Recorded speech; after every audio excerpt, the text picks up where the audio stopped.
Здравствуйте! Рада видеть вас на своем рукодельном канале. С вами Любовь. Сегодня покажу самый простой способ утилизации трикотажных обрезков. Никаких специальных навыков не понадобится. Все просто, но результат впечатляет. Не будет никакой предварительной нарезки, прямых углов, долевой нити. В итоге получатся стабильные заготовки, с которыми работать одно удовольствие. Трикотажных обрезков накопилось много. Я их рассортировала по цветам. Они все разной формы и разного размера. Еще после пошива детской одежды остались выпады от кроя. И здесь обрезки самые яркие. К ним решила добавить однотонную ткань. Это не трикотаж, но в этом случае это не имеет значения. Можно использовать любую. Еще мне понадобится клеевой флизелин. Белый у меня плотностью 40 грамм с точечной фиксацией. И небольшой отрез черного, он тоже клеевой, но плотность у него ниже. Подойдет любой, можно также перерабатывать остатки. Начну с самого простого варианта. Выпады у меня разного размера. Выбираю самый маленький. Ширина куска 12 сантиметров, но чтобы максимально использовать полезную площадь и получить минимальное количество отходов, я возьму ширину 9 сантиметров. Разметила полосы 9 сантиметров шириной. Длина будет на ширину флизелина, у меня 90 сантиметров. Таких полосок отрезала 2. Беру первый кусок, поворачиваю изнанкой кверху. Подготовленную полоску кладу клеевой стороной вниз. Это важно. Размещаю полоску так, чтобы она полностью перекрылась тканью. Фиксирую булавками и по краю прокладываю строчку. Шить буду лапкой для прямой строчки. И не забудьте поставить иглу для трикотажа. Закрепила край полосы и срезаю лишнее. Поворачиваю заготовку лицевой стороной кверху. Беру второй кусок и прикладываю лицом вниз. Скалываю булавками. В месте пересечения ткани и полосы из флизелина прокладываю строчку. Для наглядности проведу линию. Длина стежка у меня выставлена 2 мм. Шить, конечно, дольше, но зато не надо делать закрепки по краям. Срезаю лишнее, оставляя припуск 0,5 см. Отгибаю. Шов придавливаю пальцами. Разравниваю ткань и скалываю. Куски достаточно большие, поэтому лучше зафиксировать. Беру следующий и все повторяю. Чтобы экономить время и нитки, делаю сразу 2 полосы, подставляю одну следом за другой. Так продолжаю, пока не закончатся обрезки. Собрала обе заготовки. В конце полосу пришила к ткани. Теперь горячим утюгом приклею флизелин к ткани. Поворачиваю заготовку изнаночной стороной кверху и, ориентируясь на край флизелина, срезаю все лишнее.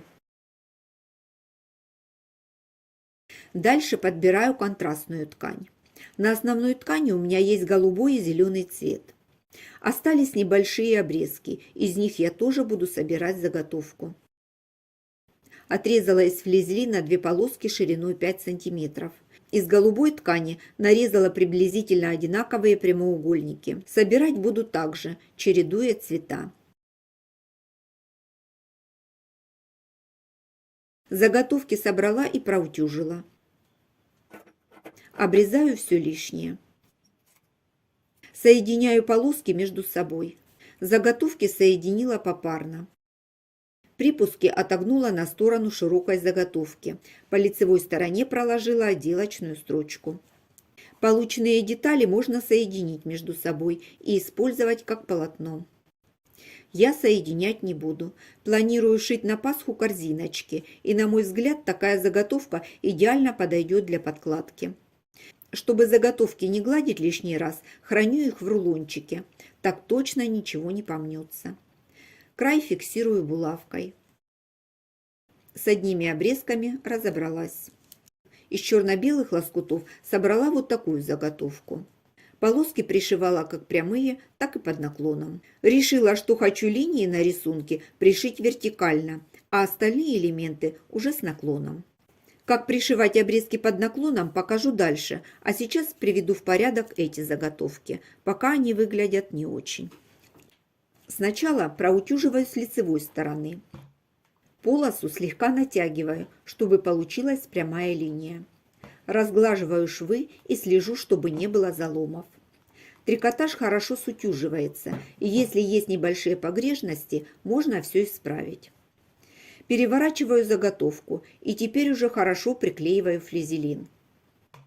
Кладу заготовку изнанкой кверху, срезаю все лишнее, ориентируясь на край флизелина. При сборке не рекомендую срезать края. Если нужно отрезать лишнюю ткань, оставляю запас. Так будет проще приклеивать флизелин. Не нужно постоянно контролировать край ткани и флизелина. Обрезать тоже удобнее, когда есть небольшой припуск. Край получается ровнее.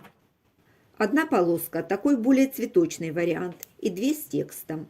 Все выполнены в одной технике, чередуются прямые и наклонные элементы. При желании заготовки можно соединить полосками черного цвета, или можно взять белые, тоже красиво. Дальше займусь обрезками с морской тематикой. Они все разного размера и формы. К ним подобрала однотонные обрезки разных цветов, тоже из трикотажа. Подготовила две полоски из флизелина, ширина 10 см. Кладу полоску клеевой поверхностью кверху. Она слегка шероховатая. Прикладываю первый кусочек, совмещаю край. Переворачиваю и прокладываю строчку, чтобы закрепить край. Делать это удобнее с изнаночной стороны. Беру следующий кусочек, прикладываю. Прикладываю сначала лицевой стороной кверху. Смотрю, чтобы перекрылись края полосы из флизелина. Затем аккуратно переворачиваю изнанкой кверху и пришиваю. Отгибаю, проверяю. Если меня все устраивает, срезаю лишнюю ткань на припуске. Отгибаю. Шов придавливаю пальцами и выравниваю. Здесь кусочки небольшие, и они хорошо лежат на шероховатой поверхности. Фиксировать не обязательно. Я поставлю булавку для порядка. Беру следующий кусок. Прикладываю. Теперь здесь будет широкая сторона, а вверху узкая. Отгибаю и прокладываю строчку. Проверяю. Все устраивает. Подравниваю припуски, отгибаю, придавливаю шов и выравниваю. Отрезаю лишнюю ткань, оставляю небольшой припуск. Ее еще буду использовать. Прикладываю следующий кусочек. Выбираю наклон, который мне нравится. Отгибаю и прокладываю строчку. Проверяю.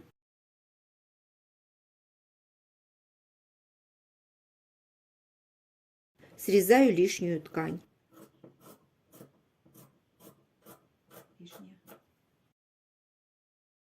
Отгибаю. И так собираю до конца полосы. Удобнее собирать сразу две заготовки. Собрала 3 заготовки из одинакового трикотажа. На ткани есть направление рисунка. При сборке по возможности это нужно учитывать. Ширина заготовки у меня 11 сантиметров. Размечаю квадраты. Разрезаю по намеченным линиям.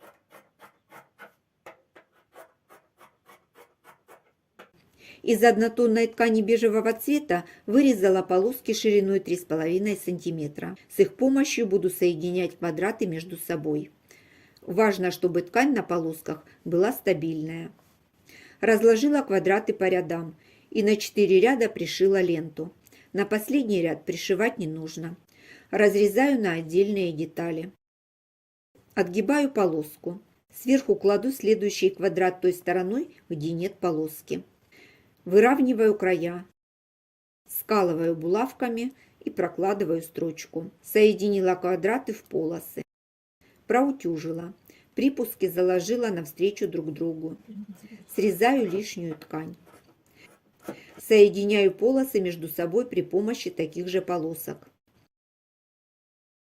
Сборку полотна закончила. При стачивании нужно следить, чтобы полоски совпадали.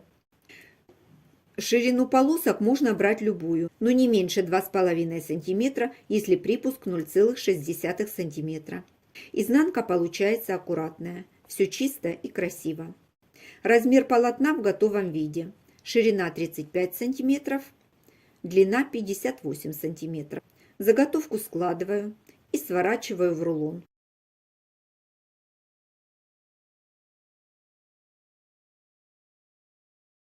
Края фиксирую булавкой, так хранить удобнее. Самые маленькие кусочки тоже можно пустить в дело. Вырезала полоску флизелина шириной 4 сантиметра, на ней собрала заготовку. Я ее обрезала и пришила на стропу. По краям оставила черный кант, получается оригинальная ручка. Можно пришивать и на всю ширину стропы, тоже вариант. Использовать такие узкие заготовки можно и для отделки карманов на сумках. У меня было много таких полосок, из них я сделала вот такую заготовку. Оставшиеся буду комбинировать с голубой тканью. Флизелин можно использовать любого цвета, если ткань не просвечивается. Если ткань просвечивается, значит подбираем флизелин по цвету. Еще собрала вот такой вариант. Ширину сделала 7 сантиметров. Можно разрезать пополам и использовать для окантовки края изделий. Можно, конечно, использовать и для лоскутных блоков, и в качестве вставок для декора. Вот результат моего труда за день. Все заготовки у меня разного размера. Подбирала ширину, исходя от размера обрезков. Результатом я довольна. Смотрится оригинально, с обратной стороны все чисто, срезы закрыты. Края заготовки не осыпаются, заготовка стабильная, хорошо держит форму. Флизелин можно заменить на ткань, главное, чтобы она была стабильная. Бумагу использовать не рекомендую. После того, как вы ее снимете, заготовки станут опять эластичными, и с ними работать будет сложно. Вариант, который нравится мне, это клеевой флизелин. Если есть возможность, лучше использовать его. Хранить такие рулончики лучше в вертикальном положении. Много места они не занимают. И всегда под рукой есть, так скажем, полуфабрикаты, которые значительно сократят время пошива изделий в будущем. Когда у меня есть время и подходящее настроение, я занимаюсь такой утилизацией. Для меня это релакс. Могу включить музыку или какой-нибудь фильм. Время летит незаметно. Буду рада, если мое видео будет кому-то полезно. Пишите, как вы перерабатываете обрезки, или, может, считаете это ненужным занятием и обрезки выбрасываете сразу. Я вижу все ваши комментарии, читаю и по возможности отвечаю. Подписывайтесь на мой канал, если еще этого не сделали, будет интересно. А я на этом с вами прощаюсь, до встречи в новых видео.